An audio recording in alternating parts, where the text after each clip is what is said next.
So when I first met you, when I came the first day, you all got to know a little bit about me because you already had some questions to ask me. But there was one thing that no one knew, and Miss Campbell doesn't even know this about me. Can anyone guess maybe what you might not know about me? What? You write poetry? Oh, you're good. Okay, so I do write poetry, and I am a published author. This is my poem that I wrote, and I'll read it for you. We can't see love, we can't hear love, we can't smell love, we can't taste love. But even though we can't see it, hear it, smell it, or taste it, we can feel it. For love is blind, for love is quiet, for love is scentless, for love is tasteless. And that was my poem that was published in a book. So I kind of have a little bit of a background with poetry. Does anyone know what poetry actually is? Jamison? A pattern of words. Some words, okay. Anyone else? No one else? Likely. A sequence of rhyming words. Oh, that's good. That's good. Okay, so let's see if we can. Oops. It's a little bit easier with the mouse. There we go. Okay, so on your first page of your packet that I've handed out, it says, poetry is not just a grouping of words. In poetry, the poet uses words and phrases to express all of his or her senses to the reader. Okay, so it's a good thing to kind of know about your author beforehand because their senses are sometimes in the poem. So like this poem was actually based on the 5 senses. Did anyone pick that up? You did? Y'all picked that up, that it was the 5 senses? Mm-hmm. So that's a type of a poem that just refers to your 5 senses. Okay, so now,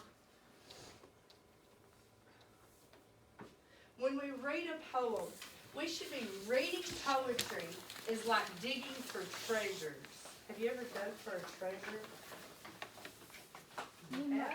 Okay. So then when you're reading poetry, you need to kind of, sometimes there's a deeper meaning, a meaning behind the poem. The poet usually doesn't come right out and tell you things. So in my poem, you didn't know right out front that it was about the 5 senses, did you? You just kind of gathered that by my wording that I had used time. The author wants you to figure it out. Go slowly through the poem, reading it line by line. Read the poem for meaning. Read it again for deeper meaning.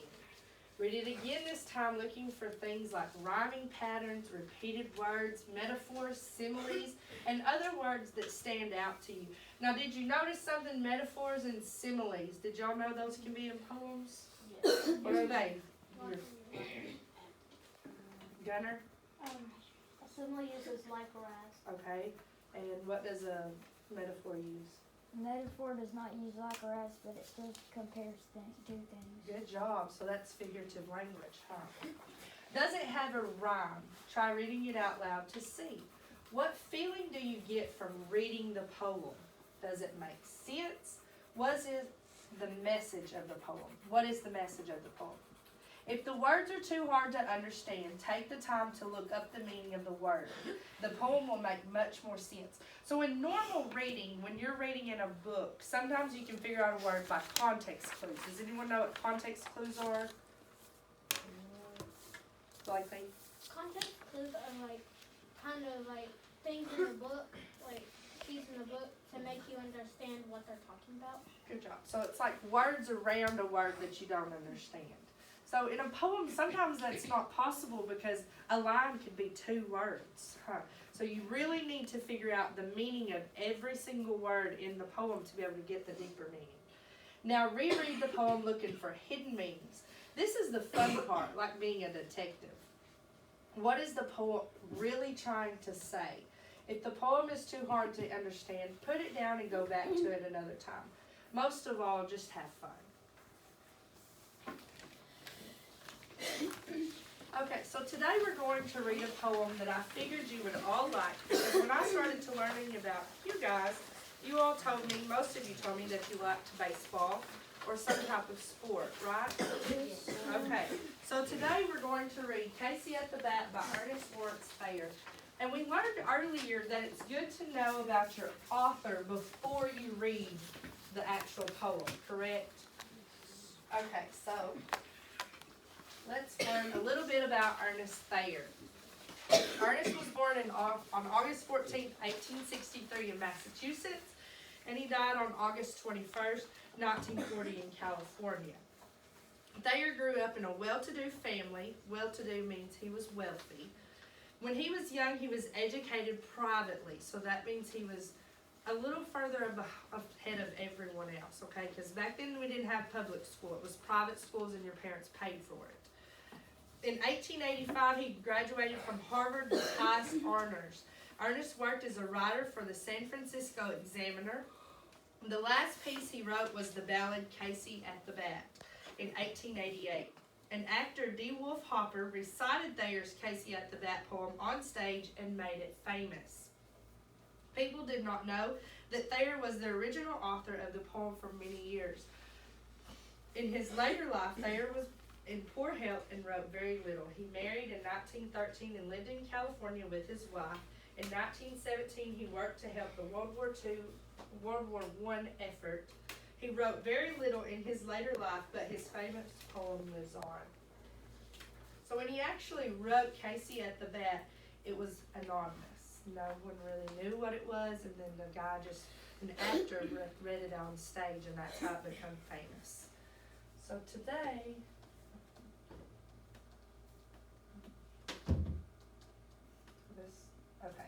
today this is what we're going to be reading. And you should all have it here. Okay, so here we see it has stanzas. And what are stanzas? Noah? It divides the poem, okay. So kind of like paragraphs in a book or in writing, kind of the same thing. Okay, so then we have lines. And what are the lines? Can you see those? Yes. Each line of words. Yes, okay. So your lines are part of your stanza, okay? So here it says stanza 1, line 1, stanza 1, line 2. You can see, okay, how it breaks it up. And I'm going to read it to you. The outlook wasn't brilliant for the Mudville 9 that day. The score stood 4-2 with but 1 inning more to play. And then when Cooney died at first and Barrows did the same, a pall-like silence fell upon the patrons of the game. A straggling few got up in a deep despair. The rest clung to the hope which springs eternal in the human breast. They thought, if only Casey could get a whack at that, we'd put up even more money now with Casey at the bat. But Flynn preceded Casey, as did also Jimmy Blake, and the former was a hoodoo, while the latter was a cake. So upon the striking multitude, grim melancholy sat, for there seemed but little chance of Casey getting to the bat. But Flynn let drive a single to the wonderment of all, and Blake, the much despised, tore the cover off the ball. And when the dust had lifted and men saw what had occurred, there was Jimmy, safe at second, and Flynn hugging third. Then from 5,000 throats and more there rose a lusty yell. It rumbled through the valley, it rattled in the dale. It pounded on the mountain and recoiled upon the flat, for Casey, mighty Casey, was advancing to the bat. There was ease in Casey's manner as he stepped into his place. There was pride in Casey's bearing, and a smile lit Casey's face. And when responding to the cheers, he lightly doffed his hat. No stranger in the crowd could doubt 'twas Casey at the bat. 10,000 eyes were on him as he rubbed his hands with dirt. 5,000 tongues applauded when he rocked them on his shirt. Then while the writhing pitcher ground the ball into his hip, defiance flashed in Casey's eyes. A sneer curled Casey's lip. And now the leather-colored spear came hurtling through the air, and Casey stood a-watching it, haunting Grenadier there. Close by the sturdy batsman, the ball unheeded sped. That ain't my style, said Casey. Strike one, the umpire said. What happened? He got struck out. He got struck. He's got one strike, and what has happened? All of these people are betting money on him. He's waiting for him. Yeah, good job. From the benches, black with people, there went up a muffled roar, like the beating of the storm waves on a stern and distant shore. "Kill 'em! Kill the umpire!" shouted someone on the stand, and it's likely they'd have killed him had not Casey raised his hand. With a smile of Christian charity, great Casey's vision shone. He stilled the rising tumult. He bade the game go on. He signaled to the pitcher, and once more the Duns' fear flew. But Casey still ignored it, and the umpire said, "Strike two!" Oh my goodness. What is going to happen? He's gonna strike out. Y'all think so? Mom, maybe. "Fraud!" cried the maddened thousands, and echoed answered, "Fraud!" But one scornful look from Casey and the audience was awed. They saw his face grow stern and cold, they saw his muscles strain, and they knew that Casey wouldn't let that ball go by again. The sneer is gone from Casey's lip, his teeth are clenched in hate. He pounds with cruel violence his bat upon the plate. And now the pitcher holds the ball, and now he lets it go, and now the air has shattered by the force of Casey's blow. Oh, somewhere in his favored land, the sun is shining bright. The band is playing somewhere, and somewhere hearts are light. And somewhere men are laughing, and somewhere children shout. But there is no joy in Mudville. Mighty Casey has Struck out. Oh my goodness. So what happened? Is that cheated? And he's actually a bit baseball. Yeah, oh my goodness. They had all of that faith in Casey, and he Can't just play struck baseball. out.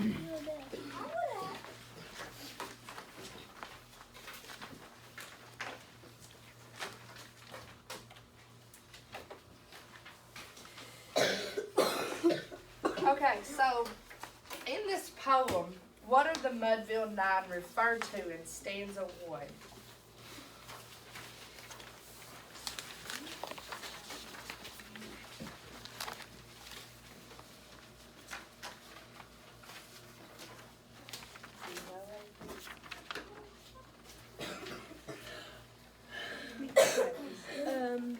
Patrons. How do you say that? Look, who are the Mudville Nine referred to in stanza 1?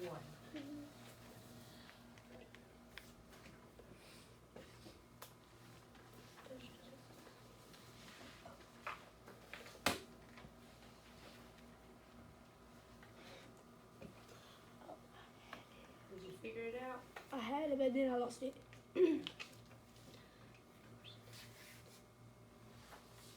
Avery, do you know? I guess the baseball team? The baseball team, yes, it refers to the 9 players on the baseball team, Mudville 9.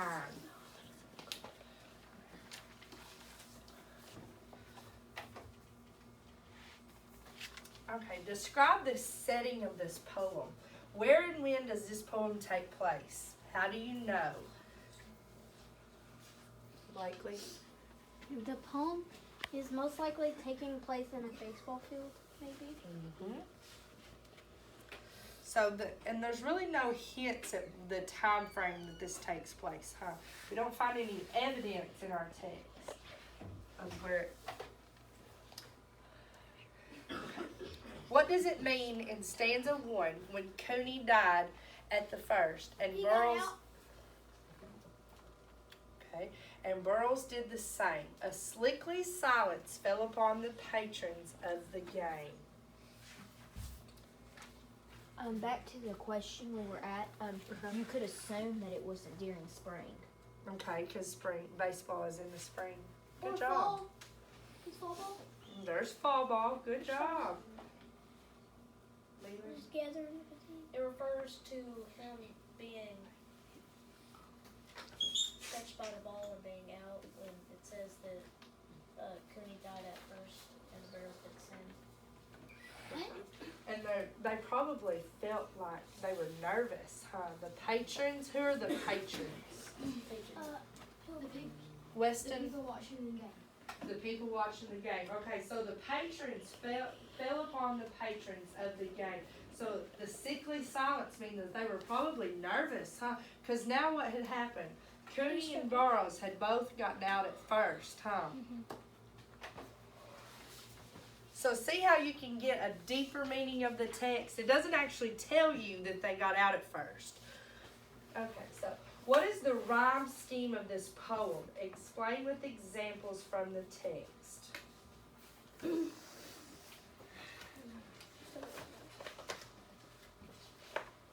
Oh, you already have some?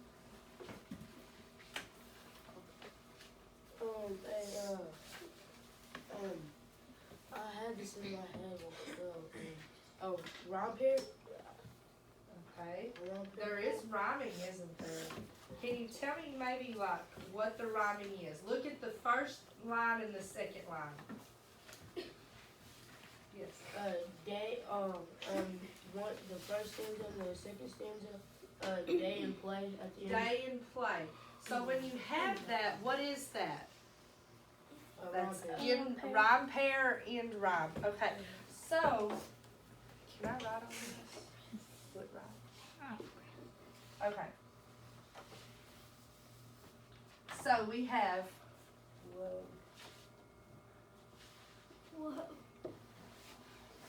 day, play, same, and game. So y'all said this was end rhyme or rhyme pair. So here's how you would label this, okay? This would be A, and since this rhymes with this would also be A. But does same rhyme with play or day? No, so what's it going to be? Say. B, okay, good job. So then the fifth line, the last word is what? Rest, and does it rhyme with the next word? Rest and rest. Does that rhyme? Yes. Okay, but look.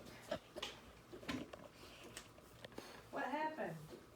It doesn't rhyme with game, same, play, or day, does it? No. So what is it? C. It's C. Good job. So y'all kind of know that. I think. So say it was, say the poem was constructed differently, and the last words were like this.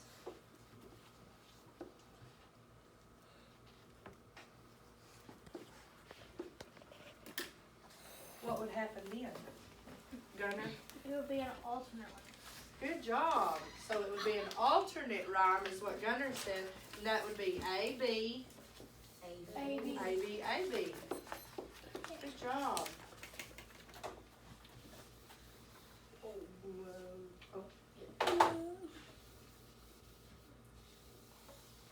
Whoa. Sometimes we have trouble.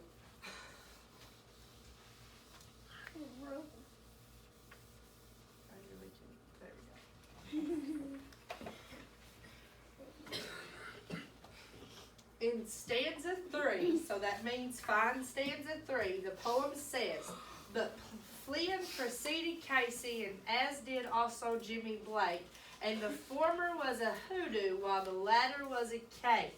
What does that mean? Look, read it real quick to maybe catch your meaning.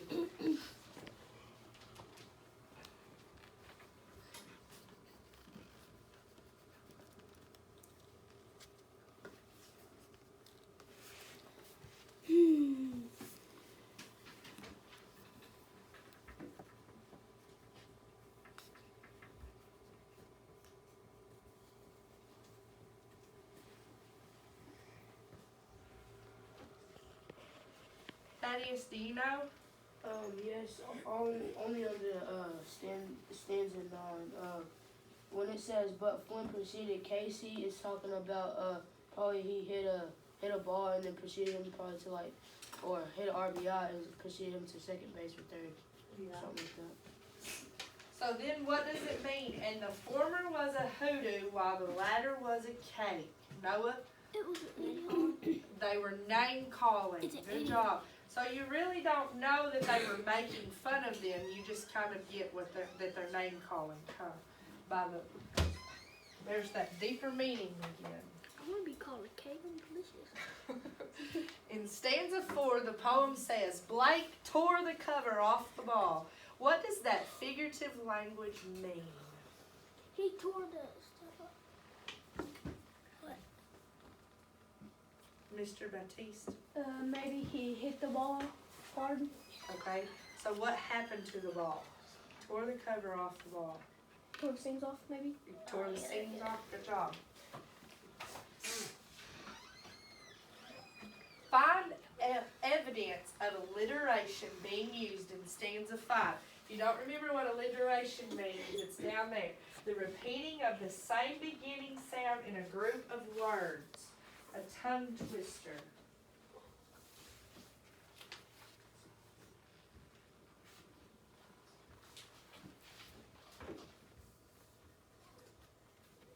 In line 1 in stanza 5, Yes. it says 1,000 throats. Is it not 1,000 throats? 1,000 throats. There's another one in there.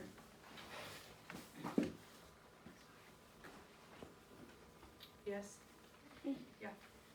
From and 5. Okay. Is there another one?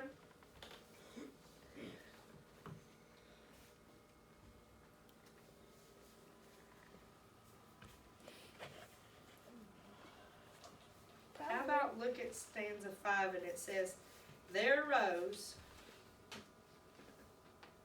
a lusty yell. It rumbled through the valley, it rattled in the dale. It pounded on the mountain and it recoiled upon the flat. So there rose, it rumbled, it rattled, and it recoiled. Y'all see that? Yes. Okay, good.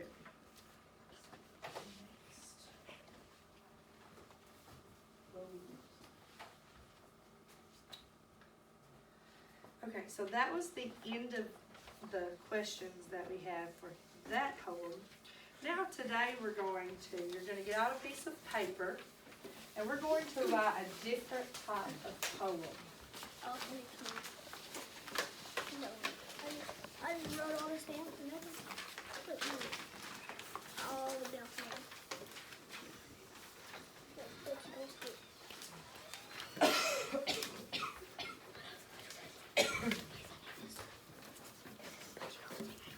Okay, and this is going to be an acrostic poem. And I'm going to show you how I would do it with my name. You're going to kind of help me, okay? So, first of all, we would have this.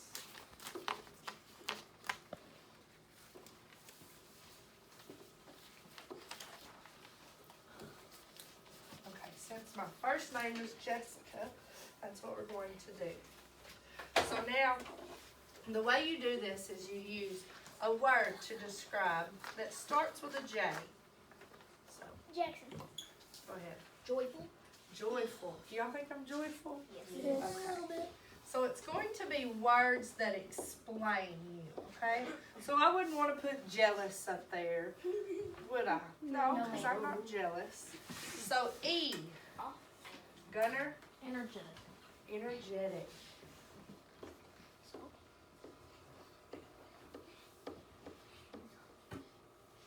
An S. Sincere.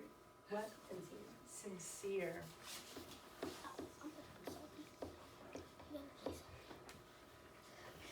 Okay, and another S. Landis, I see something rolling. You know? Wheel. Sour. Huh? Sour? Okay, well, we'll put it. That's what Will thinks, huh? No, I didn't. Okay, so sour. Hey, you know what though? I like sour candy. That had So- the office for 50 cents. What was that? Can you get that out of your That mouth? had please? at the office for 50 cents. Okay, at the office. Good. It's a good thing to know. Okay, so I. Incredible. Incredible. That's a good one.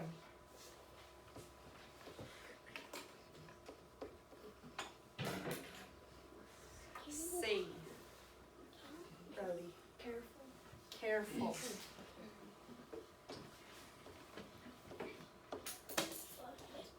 And an A. Noah. Awesome. That's what I was Awesome. gonna say. That's what I was gonna say. No, I think everybody